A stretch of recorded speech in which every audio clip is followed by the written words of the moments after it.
What time is it? Does anybody know? 1:40. No way. Is it really? Wow. Okay. Good to see everybody. Glad you came out. I think we had about 400 people at our coaches clinic, which was fun. It was really, some of you were here, but it's an exciting night to have Coach Miles here, and his Ben came with him, so that's a double bonus. And then I thought we had a really good day of practice today. We had about an hour plus of just kind of regular practice with some periods and drills in it, and then we had a scrimmage where we virtually let every guy here play. And I don't know what the total number of plays was, but it had to be in the, does anybody know, 75 range maybe, something like that? Huh? I had 68. 68. So that's pretty good.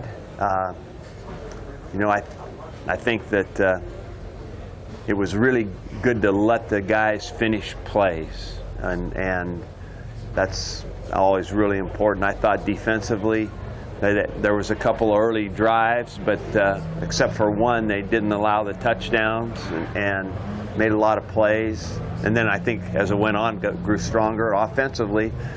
Conversely, there were some nice 9, 10, 11, 12 play drives that were well executed by each quarterback. You know, I thought early on that Tanner did that, and Patrick eventually, and then I thought Gebbia really had a pretty darn good day for his first scrimmage in college, as he should be getting ready for the prom at home, you know. So anyway, that part of it's good. I love the enthusiasm of the work. I thought there's an energy with our defense right now that is exciting, and then we put in some other parts today. We had some more of our punt team work that was good. We're continuing to work with our field goal block stuff. So, you know, I thought it was a very productive practice day, and good that we got to scrimmage and finish some plays today. The MO on Diaco is his defense don't give up big plays and they don't give up points. How do you feel like they did in the scrimmage today, and they also forced through time? I thought that it was a very good indicator of overall what you have to do to win.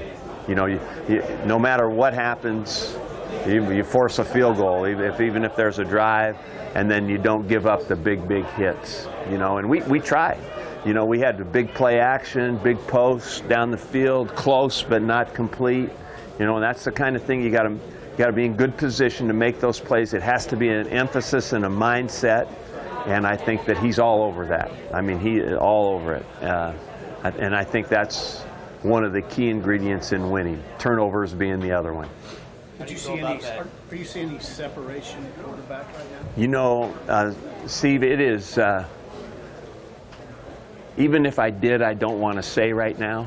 I think that it's not necessary. I think that I really like what both of these guys are doing.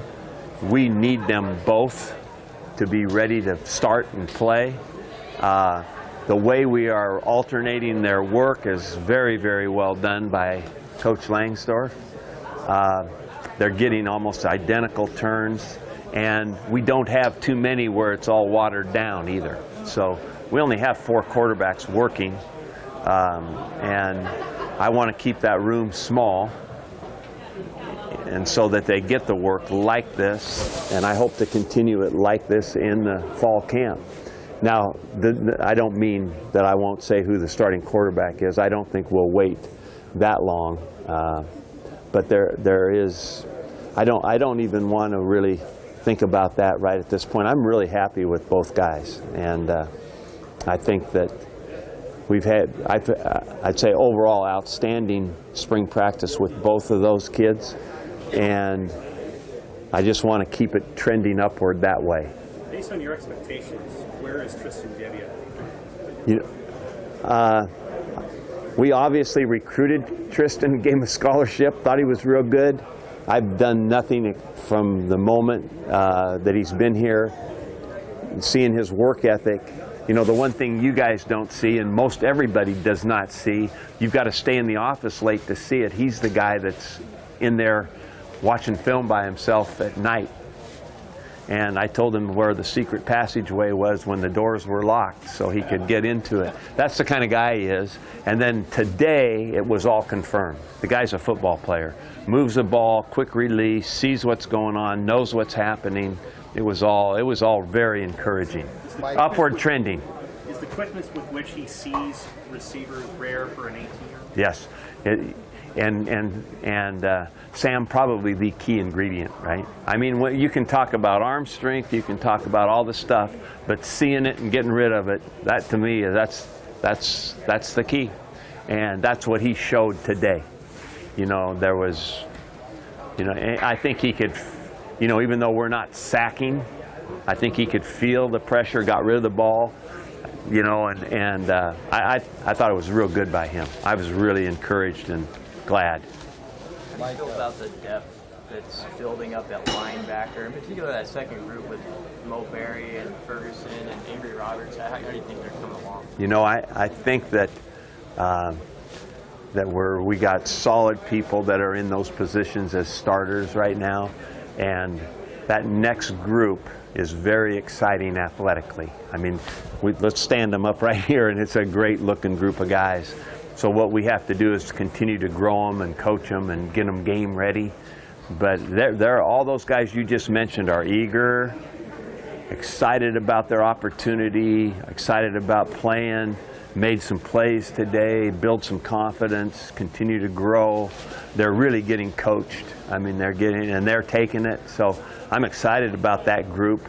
It's very important that those guys as football players are ready to contribute, not only as going in as the next man up, but also they should be all over the kickoff team, the punt team, those coverage teams, those big field position changers, a big deal. So I'm excited about them, and that's too long of an answer. But Maybe it's far too early on Avery Roberts, but is he a guy who has the look of someone who'd be tough to not play? you know what, I don't want to commit too much to that, but you said it just right. And it's going to be hard not to play him. Right now, today, I would say that, and he's kind of one of those guys that reminds me of what Dedrick was like when he came in. You know, just smart, kind of poised, pretty quiet but very tough, and you know, and he's listening, paying attention. I think, you know, without overstating it, it looks like it'll be hard to hold them out. Is there anything in particular, Mike, that on those first two quarterbacks that you liked today? The top two? Anything that you Well, I stands thought out? right off the bat, Steve, and I think you saw it probably, is that Tanner, on the first drive, recovered from a couple of bad plays and got first downs, you know, because he can make a throw. You know, and there are things that you think you know about guys, but when they go into an action like that, then you got to see it. And you know, his ability to see it and get the ball out of his hands is his greatest attribute, I think. And I thought right off the bat he saved us, keeping that early drive alive just by coming back from a bad down situation and making a play. I love that. And you know, Patrick, I think, is you know, he throws an interception at the end, which clouds it a little bit, but for the most part, you know, his poise for being, you know, I think we might forget he's a redshirt freshman, and so this is really his entry point into the competition to play. And I think he's done outstanding, you know. And I think all three of those guys are good football IQ guys, and I like that. And I think that they're good learners, they're good workers. It's a good room.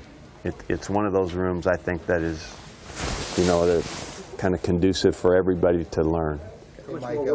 Mike, Bob Diaco's energy, his passion on the field, how much do you think that picks the defense up? And I mean, just today, did you notice kind of his energy level, what it brought to the defense out there? I loved it. You know,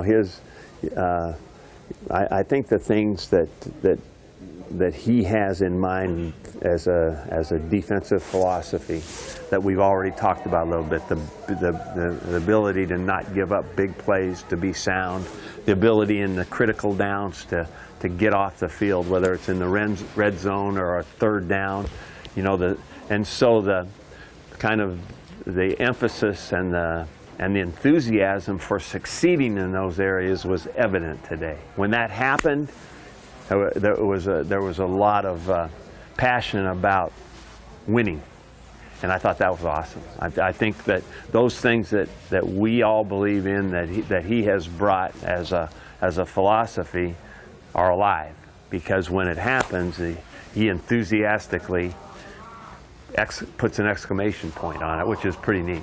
How much more work did your tight ends get today than maybe Ever? have ever? And then what concerns did you have about that draw play not working very well today? The draw play was I think that there was a big time missed assignment on one of them. I mean, there's not too many plays that you can not block the defensive end, and that's going to work. So we just blew an assignment, and we have to make that play work. But I also think we were fooled a little bit. It's the beauty of the 3-4 defense, Sam, is that what you think you're going to get a little bit all of a sudden is not there. So the patience and a lot of our draws are checked, right? And so the patience with which the quarterback can see it and then make the right call, so we ran the play into bad defenses for the play, and then we missed an assignment on one. So, and it is a big concern to me, because we have to be a good team throwing the ball quickly. So a 3-step drop game has got to be part of our game. The draw has to be part of our game, and the screen has to be part of our game. So I would say in all 3 of those areas today we were not great. The tight ends. Oh, the tight ends, I've been worried about that. We all are concerned. No team that has lost 3 senior guys that have done most of the playing would think this would be easy, right? I mean, we lost 3 guys that played a lot of football. They're good players, and I hate that. I wish we had those guys back, because I really enjoyed those people, and I think they're growing in what we do with tight ends, so they're not here, and so we've got a guy like the Lone Ranger, and a guy that's kind of older and been around and played a little bit is Hoppus. I've really been impressed how physically he has picked up his game, and so we need stability and continued growth by him, and I think we're going to get it. I'm excited about Tyler, and then I'm feeling real good lately about Matt Snyder and Jack Stoll. I think when you look at those guys physically, you think, okay, those guys look the part. But this is kind of their entry point into opportunity. I think they're taking advantage of it. I think their confidence is growing. And I think that we have to get out of them what we need to do with the tight end physically to be a good running team. So, but I have been nothing but encouraged about that. Am I missing anybody? I'm trying to recall there. That's an initial group. Of course, Connor Ketter, I'm really hoping and praying that he is back healthy for us. I think he's a good player, and he's just what the doctor ordered for our team. So you get him back, and those other guys I mentioned, somebody else steps up. Engelhop is a really good athlete, one of our best athletes at that size on our team. What he has to do is continue to play and learn and be right. And when he does that consistently, he's going to be a good player, because he is very athletic for that size of person. So I'm encouraged by him too. Keith, did I miss anybody there? Can you think? Okay. Coach is pretty adamant about getting a 3-4 defense. Is today kind of was today kind of a reason why? I mean, did it look kind of what you expected it to? Yeah, I think that we've probably in this group have gone over many of the reasons why, and I would say that with the change, that we wanted to find the right guy to coach the 3-4. You know, considering making the move, then making that big of a move going forward, that had to then include the idea of the 3-4 defense. Why? You know, I think the versatility that it brings in these times of the variety of football that we see. You know, I mean, there is no college football offense. It's such a great variety. It makes it beautiful. You know, it makes college football what it really is. It's just a beautiful, wide variety of all sorts of stuff. And so you've got to play against all that. And I think the 3-4 has a versatility to it that's good. I think that we will be able to really be specific in the recruiting end of it that way, and that the recruitment of more guys that are 6'2", 225 and can run 4.6 really helps your football team in a lot of areas. So I'm excited about it. I love the work being done by the coaches. I love the buy-in by the players. I think the movement and change of some positions will make us better. I think that Kalu right now playing safety with Aaron Williams, and then having Lamar and Chris Jones on the corners, that's a good look to me. And then I think that the look right behind those guys is developing and exciting, and some of those kids like Eric Lee. Eric has not emerged till this spring, and in this what we're doing now, and with his growth, he's coming into being a guy that I think will play in the games and do a nice job. So I'm encouraged by that growth behind them. We frankly are not deep enough at corner. You know, we'll be recruiting more corners this year probably than any other position on our recruiting board. But with the work that we're doing and the development that we're having right now, I'm going to feel good about that position going into the season. So it's those are, you know, just touching on some things. I think there's a true excitement there about why the 3-4 defense. Back to depth at inside linebacker, Wyman Berry was involved in a couple of takeaways today. Has that been pretty typical of him this spring? He's an explosive athlete. One of the probably the best kind of pure athletic guys like that on our team. You know, so and you know what, he's got great intentions too. His work ethic about his preparation for opportunity is at a high level, and I think that he, you know, spent last year learning about playing at this level, and now I think he's learning some of the inside things about actually being good, the little details that make a guy better. I think he's got the tools physically to do it, and so the more he can learn about what really makes a difference in making plays, I think that he's on track to do that. Exciting to see. Great kid, hard worker, wonderful guy, wants to play, and so all the stuff that happened for him today, you know, it's just building his confidence to be a factor when he plays. You guys go eat lunch. Huh? What's that? Oh yeah, Zach Hannon, senior, graduate this spring, is going to graduate transfer. I'll let him, or I'll let Keith eventually, as he releases it, tell you where that's going to be. Zach is doing it for personal family reasons. I'm all for him doing it for the reasons that he's doing it for. So we're actually excited for his apparent opportunity that he has out there, both to play and to be closer to his family. So anyway, he won't be here. So he's got a place, you just don't want to announce it. Right, that's right. I don't want to announce it because it hasn't been 100% confirmed. It's in the makings right now, Steve. All right. Thank you, guys. Thank you very much.